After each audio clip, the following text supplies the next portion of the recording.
जय श्रीमन्नारायण।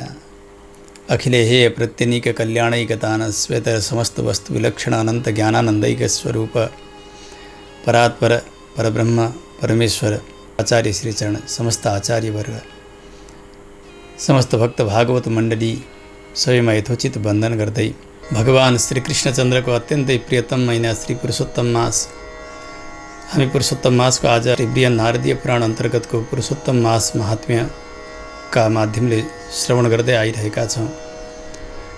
धारावाहिक रूपमा आज 24औं श्रृङ्खला 24औं अध्यायको पाठलाई हामीले पहिले श्रवण गरेर तत्पश्चात कथालाई सुन्नेछौँ। ओम श्री परमात्मने नमः। कृष्णाय वासुदेवाय हरये परमात्मने प्रणतक्लेशनाशाय गोविन्दाय नमो नमः। अथ चतुर्विंशोऽध्यायः। मणिग्रीव उवाच चमत्कारपुरे रम्ये विद्वज्जनसमाकुले मम वासो भवत्तत्र धर्मपत्न्या सह द्विज। चमत्कारपुरे रम्ये विद्वज्जनसमाकुले मम वासो भवत्तत्र धर्मपत्न्या सह द्विज। धनाढ्यस्य पवित्रस्य परोपकृतिशालिनः कदाचिद्दैवयोगेन दुर्बुद्धिः समपद्यत। निजधर्मपरित्यागः कृता मे दुष्टबुद्धिना परस्त्रीसेवनं नित्यम् अपेयं पीयते स्म। चौर्यहिंसा परश्चाहं परित्यक्तः स्वबन्धुभिः बृहद्बलेन भूपेन मद्गृहं लुण्ठितं तदा। अवशिष्टं च यत्किञ्चित् गृहीतं बन्धुभिर्धनम् एवं तिरस्कृतः सर्वैर्वनवासमचीकरं कृत्वा जीववधं नित्यं जीवेयं भार्यया सह। एतस्मिन् विपिने घोरे वसतो मे दुरात्मनः कुरुस्वानुग्रहं ब्रह्मन् पापयुक्तस्य साम्प्रतं। प्राचीनपुण्यपुञ्जेन सम्प्राप्तो गहने भवान् तवाहं शरणं यातः सपत्नीको महामुने। उपदेशप्रसादेन कृतार्थी कर्तुमर्हसि येन मे तीव्रदारिद्र्यं विलयं यातु तत्क्षणात्। अतुलं वैभवं लब्ध्वा विचरामि यथा सुखम्। उग्रदेव उवाच कृतार्थोऽसि महाभाग यदातिथ्यं कृतं मम अतस्ते भावि कल्याणं सपत्नीकस्य साम्प्रतं। विना व्रतैर्विना तीर्थैर्विना दानैर्यत्नतः दारिद्र्यं ते लयं याति यथा निर्धारितं मया। अतः परं तृतीयोऽस्ति मासः स्त्रीपुरुषोत्तमः भवद्भ्यां तत्र विधिना दम्पतीभ्यां प्रयत्नतः कर्तव्यं दीपदानं च पुरुषोत्तमतुष्टये तेन ते तीव्रदारिद्र्यं समूलं नाशमेष्यति। तिलतैलेन कर्तव्यः सर्पिषा वैभवे सति तयोर्मध्ये न किञ्चित् ते कानने वसतोऽधुना। इङ्गुदीजेन तैलेन दीपः कार्यस्त्वया नघ यावन्मासं सनियमं मणिग्रीवस्त्रिया सह। अस्मिन् सरोवरे स्नात्वा सह पत्न्या निरन्तरम् एतमेव हि कर्तव्यं मासमात्रं त्वया वने। अयमेवोपदेशस्तु सपत्नीकाय मे कृतः त्वदातिथ्यप्रसन्नेन मया निगमनिश्चितः। अवैधं दीपदानं हि न मा वृद्धिकरं नृणां विधिना क्रियमाणं चेत् किं पुनः पुरुषोत्तमे। वेदोक्तानि च कर्माणि दानानि विविधानि च पुरुषोत्तमदीपस्य कलां नार्हन्ति षोडशीं। तीर्थानि सकलान्येव शास्त्राणि सकलानि च पुरुषोत्तमदीपस्य कलां नार्हन्ति षोडशीम्। योगो ज्ञानं तथा सांख्यं तन्त्राणि सकलान्यपि पुरुषोत्तमदीपस्य कलां नार्हन्ति षोडशीं। कृच्छ्रचान्द्रायणादीनि व्रतानि निखिलानि च पुरुषोत्तमदीपस्य कलां नार्हन्ति षोडशीं। वेदाभ्यासो गया श्राद्धं गोमतीतटसेवनं पुरुषोत्तमदीपस्य कलां नार्हन्ति षोडशीम्। उपरागसहस्राणि व्यतिपातशतानि च पुरुषोत्तमदीपस्य कलां नार्हन्ति षोडशीं। कुर्वादिक्षेत्रवर्याणि दण्डकादिवनानि च पुरुषोत्तमदीपस्य कलां नार्हन्ति षोडशीम्। एतद्गुह्यतमं वत्स नाख्येयं यस्य कस्यचित् धनधान्यपशुभ्रातपुत्रपौत्रयशस्करं बन्ध्याबन्ध्यत्वशमनम् अवैधव्यकरं स्त्रियाः राज्यदं राज्यभ्रष्टस्य चिन्तितार्थकरं नृणां। कन्याबिन्देत भर्तारं गुणिनं चिरजीविनं कान्तार्थी लभते कान्तां सुशीलां च पतिव्रतां।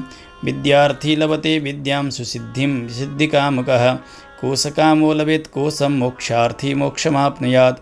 विना विधिं विना शास्त्रं यः कुर्यात् पुरुषोत्तमे दीपं तु यत्र कुत्रापि कामितं सर्वमाप्नुयात्।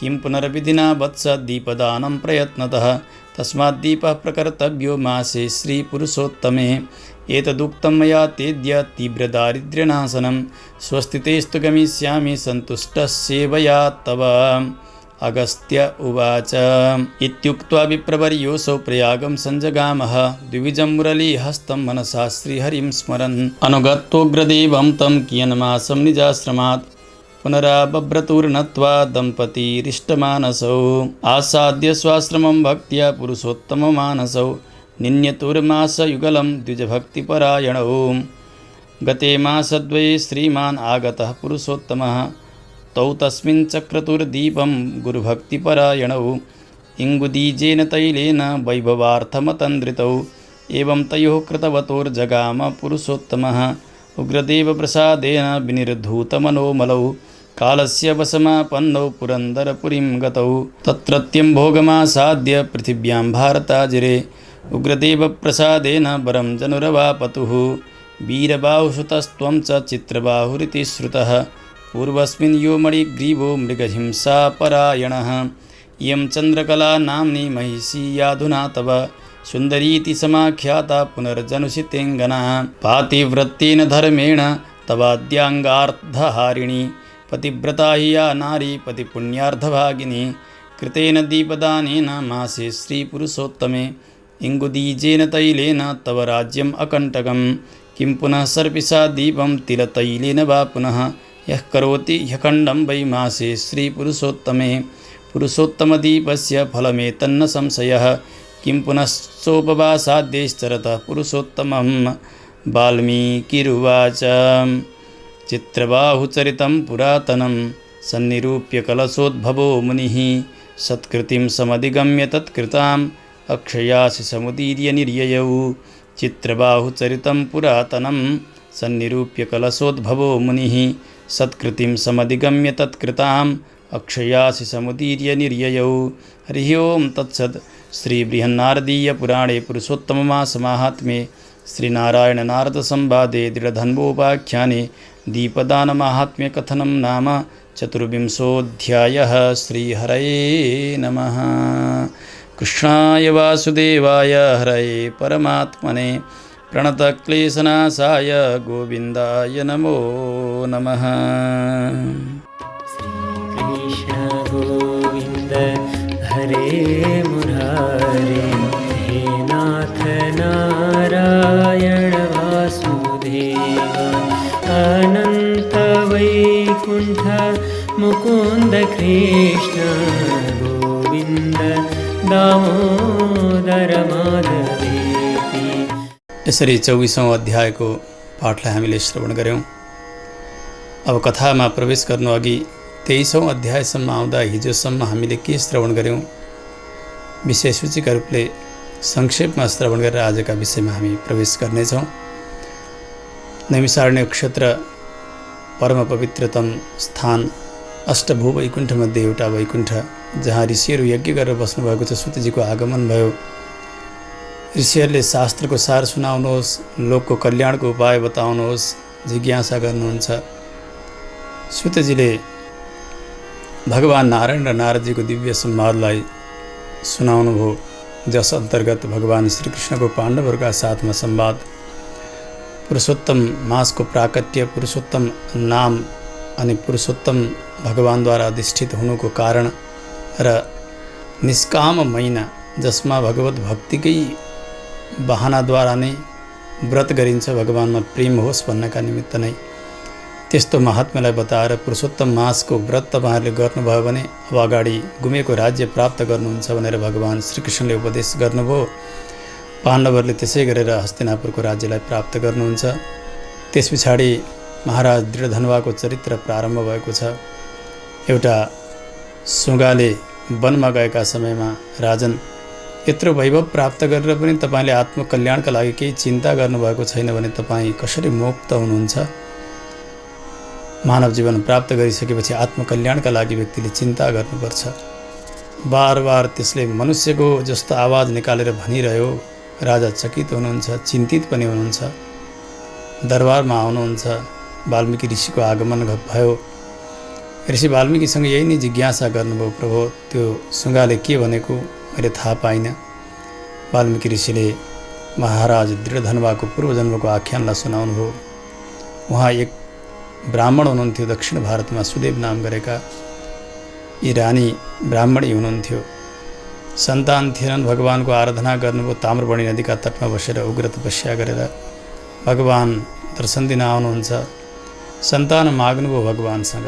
भगवानले भन्नुभयो 7 जन्मसम्म तपाईँका सन्तान छैनन्, प्रारब्धमा नभएको कुरा माग्न हुन्न। त्यो अवस्था छ ब्राह्मणहरूको। ब्राह्मणी पनि दुःखी हुनुहुन्छ। भगवान त्यति निष्ठुर बन्नुभयो, गरुडजीलाई सहन भएन। गरुडजीले भन्नुभयो प्रभु, हात्ती नै कसैले दान दिए भने त्यो अङ्कुश दिनलाई के आपत्ति भयो? धर्म, अर्थ, काम, मोक्ष सबै प्रकारका पुरुषार्थ हजुर दिन सक्नुहुन्छ। आज एक ब्राह्मण ब्राह्मणीलाई एउटा सन्तान हजुर दिन सक्नुहुन्न? भगवानले भन्नुभयो गरुडजी, त्यसो भए तपाईँ नै दिनुहोस् यिनलाई सन्तान। गरुडजीले भगवानको आज्ञाद्वारा सन्तान दिनुभयो। 12 वर्षमा त्यो बालक जलमा डुबेर मर्छ। मरेको बालकलाई काखमा राखेर विलाप गर्दै गर्दै 1 महिना बिताउँछन् यी दुईजना दम्पतिले। संयोगले त्यो महिना पुरुषोत्तम महिना हुन्छ। 1 महिनासम्म अभ्र स्नान, वर्षा हुँदै गएको झरीमा स्नान, अनि न जल पिउनु न केही खानु, यस प्रकारको दिव्य उपवासका साथमा पुत्र शोकले नै भए तापनि ती दुईजना दम्पतिहरूले 1 महिना बिताए पुरुषोत्तम मास। भगवान प्रसन्न भएर दर्शन दिनुहुन्छ र त्यो मरेको बालक जगाइदिनु भयो। 12,000 वर्षको आयु पनि भगवानले प्रदान गर्नुभयो। त्यस पछाडि अत्यन्तै शान्त भएर सुखका साथ आफ्नो जीवनयापन गर्दछन्। दोस्रो जन्ममा तिनै ब्राह्मण दृढधन्वा राजा बनेर र तिनै ब्राह्मणी रानी बनेर जन्मिएकी हुन्छन्। तपाईँहरू यसरी अहिले यो वैभव प्राप्त गर्नुभएको हो। यसबेला तपाईँ विषयमा आसक्त हुनुभयो राजन। छोराको कर्तव्य हुन्छ यदि पितृहरू दुर्गतिमा जान लाग्यो भने, नरकमा जान लाग्यो भने त्यसबाट रक्षा गर्नु। त्यही सुखदेव बालक हो अहिले सुगाको रूप धारण गरेर आएर तपाईँलाई त्यही सम्झाउँदैछ, महाराज वैभव त तपाईँले प्राप्त गर्नुभयो, तर आफ्नो आत्मकल्याणको चिन्ता गर्नुभएको छैन। आत्मकल्याण गर्नुहोस्। तपाईँकै पुत्र त्यो सुगा बनेर आएको हो अहिले। यस प्रकारले सम्झाउनुभयो महाराज दृढधन्वालाई वाल्मीकि महर्षिले। गदगद हुनुभयो। अब यो पुरुषोत्तम मासका विषयमा अरू जिज्ञासा भयो। पुरुषोत्तम मासका व्रतालुहरूको दैनिकी कस्तो हुनुपर्छ त्यो सोध्नुभयो। तत्सम्बन्धी नियमहरू बताउनुभयो। त्यस पछाडि भगवानको आराधनाको विधि सोध्नुभयो। आराधनाको विशद विधि सुनाइदिनुभयो।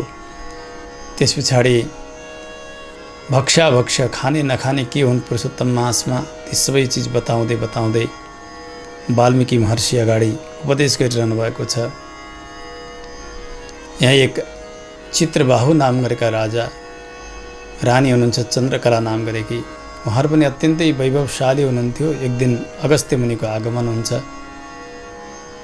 राजाले सोध्नुभयो प्रभु, यो वैभव कहाँबाट आयो हामीलाई? अनि यी पतिव्रता भएकी छिन् मेरी पत्नी, यसमा के कारण छ? कुन जन्मको मेरो यो सुकृत हो? अगस्त्यले राजा चित्रबाहुको पूर्वजन्मको आख्यान सुनाउन प्रारम्भ गर्नुभएको छ। महाराज तपाईँ चमत्कार नाम गरेका पूर्वमा शूद्र जातिमा मणिग्रीव नामले तपाईँकी पत्नी यिनी शूद्रकै कन्या थिइन्। परन्तु त्यस जन्ममा ती मणिग्रीव अत्यन्तै उग्र, जीव हिंसा गर्ने, चोरी गर्ने, अरूलाई सताउने, लुट्ने, यस प्रकारका दुष्कर्ममा लागिरहे। स्वजनहरूले छोडिदिए, गाउँलेहरूले, बन्धुहरूले सबैले तिरस्कार गरिदिए। उनीसँग भएको केही सम्पत्ति राजाले लिइदिन्छन्, कतिपय बन्धुहरूले लुटिदिए। अब दिक्क भएर वनमा वास गरेका छन्। व्याधा जस्तो बनेर पत्नीलाई पनि साथमा लिएर जीव हिंसा गरेर बसिरहेका छन्। समय बित्दै गयो।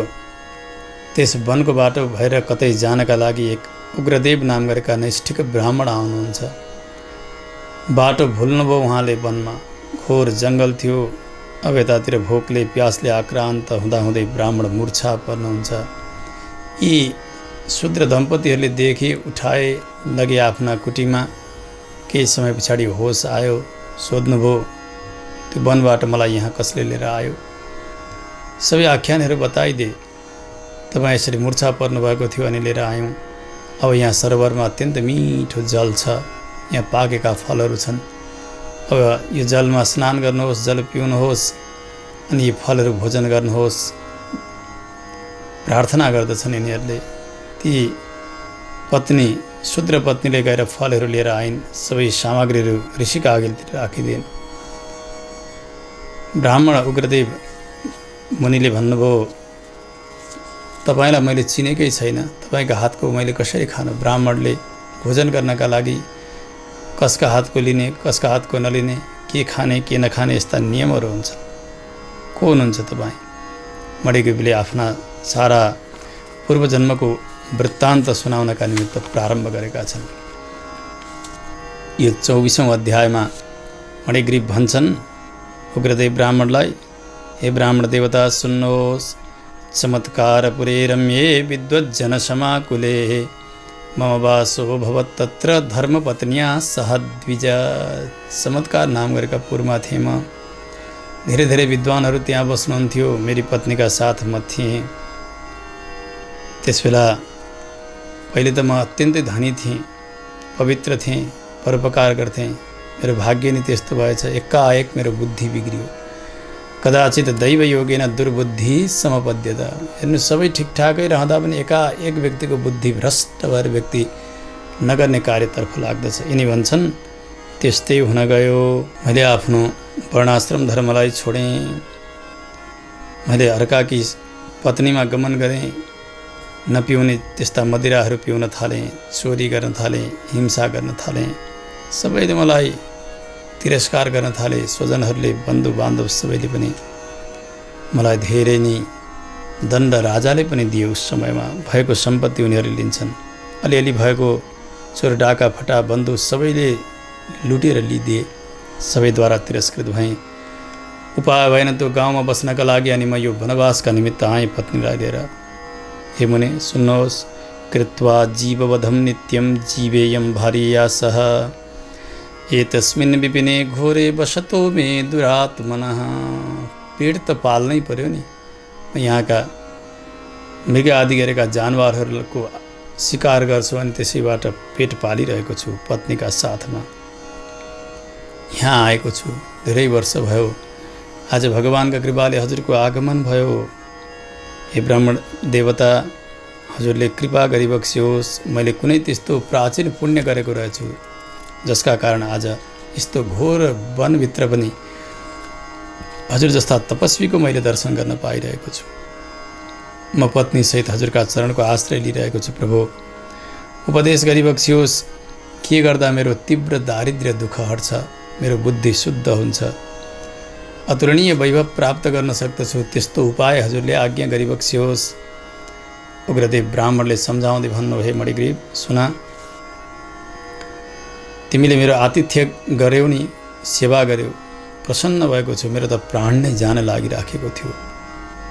ओहो, यस्तो कष्टका समयमा पनि तिमीले मलाई बचायौ, त्यसो हुनाले म प्रसन्न छु। सुन, तिमीहरूको अब अगाडिको भविष्य अत्यन्तै उज्जवल मैले देखिरहेको छु।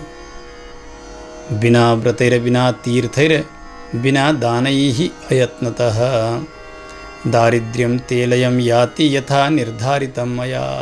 मैले यस्तो निश्चय गरेको छु, तिमीहरूले कुनै ठुलो व्रत पनि गर्न पर्ने छैन, तीर्थाटन पनि गर्न पर्ने छैन, धेरै दान पनि गरिरहनु पर्ने छैन, तर भविष्य शुद्र नै छ। मैले त्यस्तो देखेको छु। तिमीहरूको दारिद्र्य दुःख सबै नाश भएर जाने यस्तो उपाय मैले जाने। हे बाबु मणिग्रीव, अब यो महिनादेखि 3 महिना पछाडि, अब आउने 3 महिना, तेस्रो महिनामा पुरुषोत्तम मास पर्नेछ। तिमीहरू दुवैजना भएर त्यो महिनामा सावधानीपूर्वक एउटा काम गर्नु। सोधे मणिग्रीवले, के गर्नुपर्छ प्रभु? उग्रदेव ब्राह्मणले भन्नुभयो, कर्तव्यम दीपदानञ्च पुरुषोत्तमतुष्टये तेन ते तीव्र दारिद्र्यम समूलं नाशमेष्यति। त्यस समयमा दीपदान गर्नुपर्छ तिमीले, भगवान पुरुषोत्तमको सन्तुष्टिका लागि।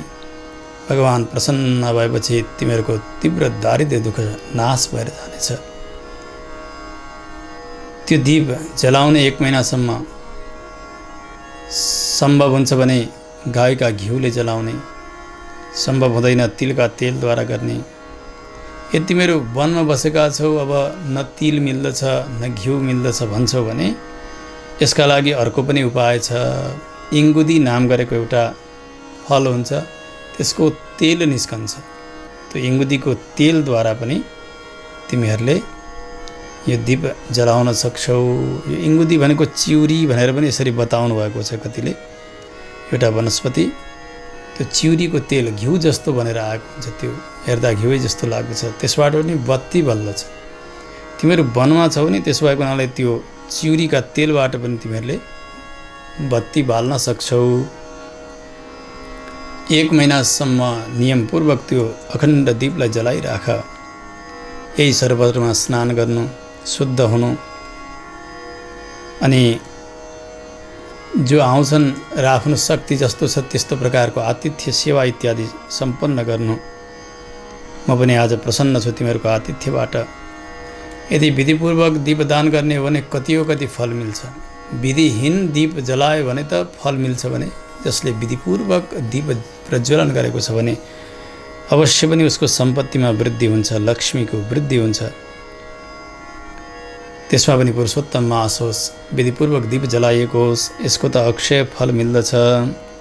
वेदोक्तानि च कर्माणि दानानि विविधानि च पुरुषोत्तम दीपस्य कलाम नार्हन्ति षोडशी। उग्रदेवले भन्नुभयो, हे मणिग्रीव सुन, जति पनि वेदोक्त कर्महरू छन् नि, यी कर्म ती कर्म ऊ कर्म, यसको फल यो ऊ भनेर शास्त्रले वेदले बताएका छन्। ती समग्र फलहरूलाई एकापट्टि राखिदिने हो भने, पुरुषोत्तम मासमा दीप जलाइदिने भयो भने त्यो सबै कर्महरूको फल पुरुषोत्तम मासमा गरिएको दीपदानको 16 भागको 1 भाग बराबर पनि हुँदैनन्। त्यस्तो उत्तम दीप प्रज्वलनको नियम छ। सम्पूर्ण शास्त्रहरू भए, शास्त्रको सार तीर्थाटन, कुनैबाट पनि कुनै फल पनि पुरुषोत्तम दीप दान बराबर हुन सक्दैनन्।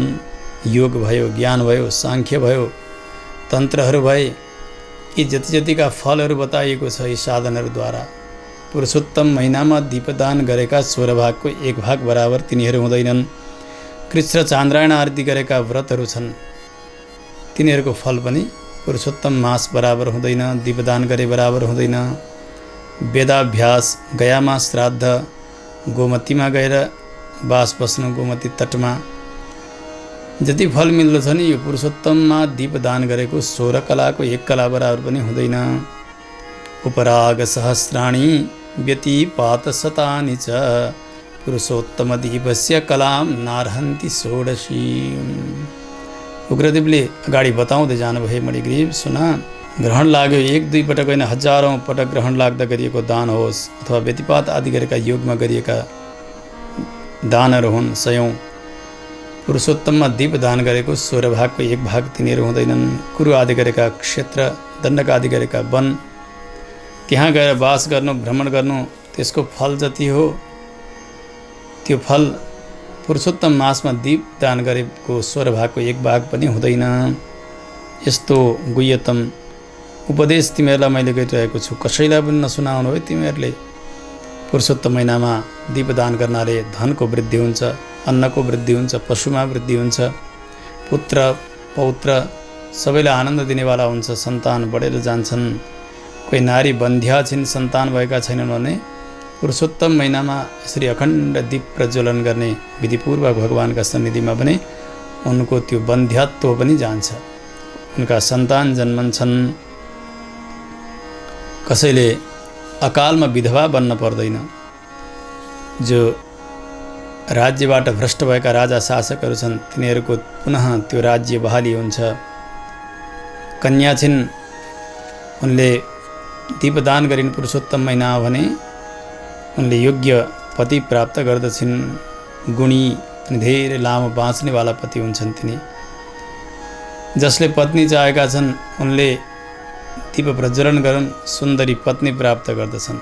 जो शील भएकी हुन्छन्, पतिव्रता धर्मले युक्त भएकी, त्यस्तै पत्नी प्राप्त गर्दछन्।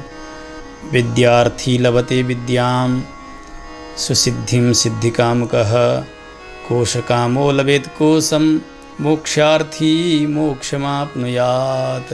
पुरुषोत्तम महिनामा अखण्ड दीप जलाउनाले विद्यार्थी हो भने विद्या प्राप्त गर्दछ, उसले सिद्धि चाहेको छ सिद्धि प्राप्त गर्दछ, कसैलाई कोष बढाउनु परेको छ भने कोष वृद्धि हुन्छ, होइन मलाई यो केही चाहिएको छैन मलाई त मोक्ष चाहिएको छ भने मोक्ष पद पनि उसलाई प्राप्त हुन्छ।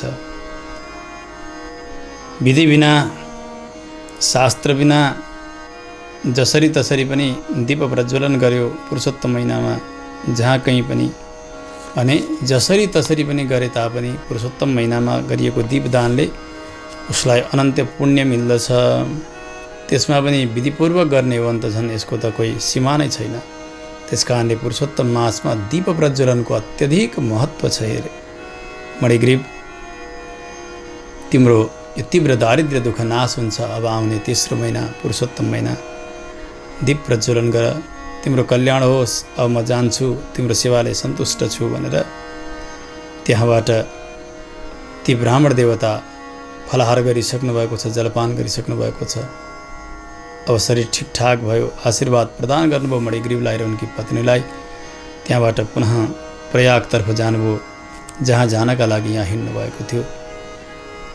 भगवान श्रीकृष्ण दुई हात भएका मुरलीधारी प्रभुलाई नै मनमा विराजमान गराउनु भएको छ। उग्रदेव ब्राह्मणले भगवानको चिन्तन गर्दै गर्दै प्रयागको यात्रा गर्नुभयो। यी दुई मणिग्रीव र उनकी पत्नी यिनीहरू ब्राह्मण देवतालाई छोड्नका लागि केही टाढासम्म जानुहुन्छ। उहाँ गएर धेरै पर पुगेर ब्राह्मण देवतासँग आज्ञा मागेर फेरि फर्केर आश्रममा आउँछन् यिनीहरू। यो एउटा प्रक्रिया हो। हेर्नु, आउँदा लिन जानु वैष्णवहरू, जाँदा पुर्याइदिनु। भगवान श्री भाष्यकारले 72 वाक्यमा पनि यही नै बताउनु भएको छ। कोही सज्जन आचार्य ज्ञानीहरू भागवतजनहरू आउनु भने थाहा पाइँदैछ भने अलिक पर जानु लिनका लागि, लिएर आएर स्वागत गर्नु, सेवा गर्नु। जाने समय छ भने अलिक टाढासम्म पुर्याउनका लागि जानु।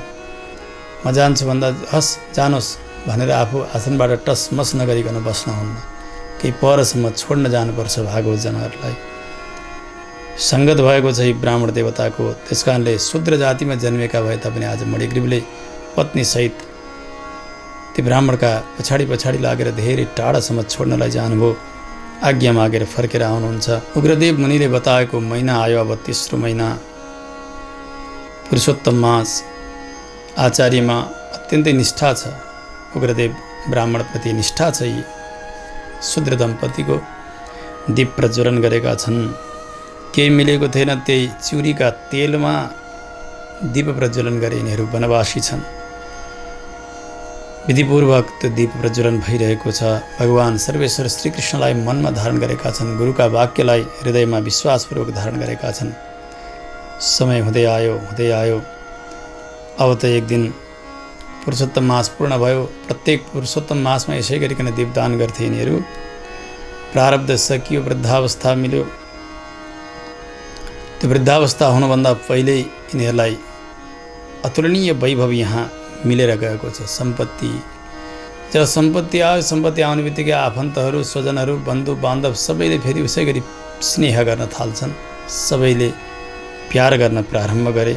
सबैसँग सम्बन्ध पनि राम्रो हो। यहाँको आनन्द भोग्दै भोग्दै भोग्दै प्रारब्धवशात शरीर ढल्यो। ढलिसकेपछि स्वर्ग पुग्दछन्। पुरन्दर पुरीम गतौ, स्वर्गको सुख भोग गरे फेरि पनि पृथ्वीमा जन्म लिन्छन्। उग्रदेव ऋषिका प्रसादले गर्दा आज मनुष्य जन्म प्राप्त भएको छ। सम्झाउँदै भन्नुभयो अगस्त्य ऋषिले, हे राजन सुन्नुहोस्, वीरबाहु सुतस्त्वं च चित्रबाहुरिति श्रुतः पूर्वस्मिन् यो मणिग्रीवो मृगहिंसा परायणः। तपाईँ त्यही मृगलाई मारी मारी हिँड्ने, जन्तुहरूलाई मारी मारी हिँड्ने तपाईँ त्यही मणिग्रीव शूद्र हुनुहुन्थ्यो। आज तपाईँ त्यही पुरुषोत्तम महिनामा दीपदान गर्नाले गर्दा, उग्रदेव ब्राह्मणका वचनलाई मान्नाले गर्दा तपाईँ वीरबाहुका पुत्र चित्रबाहु भएर राजा बनेर जन्मिनु भएको छ। यो तपाईँले उस जन्ममा गरेको पुण्यको प्रभाव हो महाराज। यस जन्ममा त तपाईँले केही गर्नुभएको छैन। तपाईँकी उस समयमा ती शूद्र पत्नी थिइन् नि, हो यिनै हुन् अहिले चन्द्रकला नामले तपाईँकी रानी भएर आएकी छन्। तपाईँकी पत्नी हुन्थिन्। त्यसबेला यिनको नाम सुन्दरी थियो, अहिले यहाँ चन्द्रकला नाम भएको छ। पातिव्रत्य धर्म पालन गरेकी छन् यिनले। पतिव्रता धर्म नै सर्वोत्तम नारीहरूको गहना हो जुन यिनले गरेकी छन्। उनले अरू केही गरिरहन पर्दैन। यदि पातिव्रत्य धर्म छ, निष्ठा छ भने पतिले गरेका सारा पुण्यको भागदारी उनी नै हुन्छन्। त्यसकारणले आज यिनको पनि वैभव बढेर गइरहेको छ। पुरुषोत्तम मासमा गरिएको दीपदानका कारण यो अकण्टक राज्य तपाईँले प्राप्त गर्नुभएको छ। किं पुनः सर्पिसा दीपम तिल तैलेन वा पुनः यः करोति खण्डम वै मासे श्री पुरुषोत्तमे। अगस्त्य मुनिले बताउँदै भन्नुभयो, तपाईँले पूर्व जन्ममा त्यसरी इङ्गुदी भनेको चिउरीका तेलले त्यो दीप जलाएर त यो वैभव प्राप्त गर्नुभयो भने जसले शुद्ध गाईका घिउमा त्यो दीप प्रज्वलन गरिदिन्छन्। यहाँ ख्याल गर्नुपर्ने कुरा चाहिँ अस्ति पनि भन्दै आइएको छ कि तामाको दियो छ भने त्यहाँ गाईको घिउ लगाउन हुन्न। यो चाहिँ ख्याल गर्नुपर्छ। घिउमा बत्ती बाल्न हुन्न। तामाका दियामा चाहिँ तिलको तेल अथवा यही चिउरीको तेल इत्यादिले बाल्नु। चाँदीको होस्, पित्तलको होस् अथवा केही मिलेन भने शुद्ध कटौरो, स्टिलकै कटौरो होस्, त्यसमा भए घिउले बाल्ने। अन्यथा तामामा भने तेलद्वारा बाल्नु पर्दछ। घिउले बाल्ने हो अथवा तिलको तेलले बाल्ने हो भने त उसको कति वैभव मिल्ला।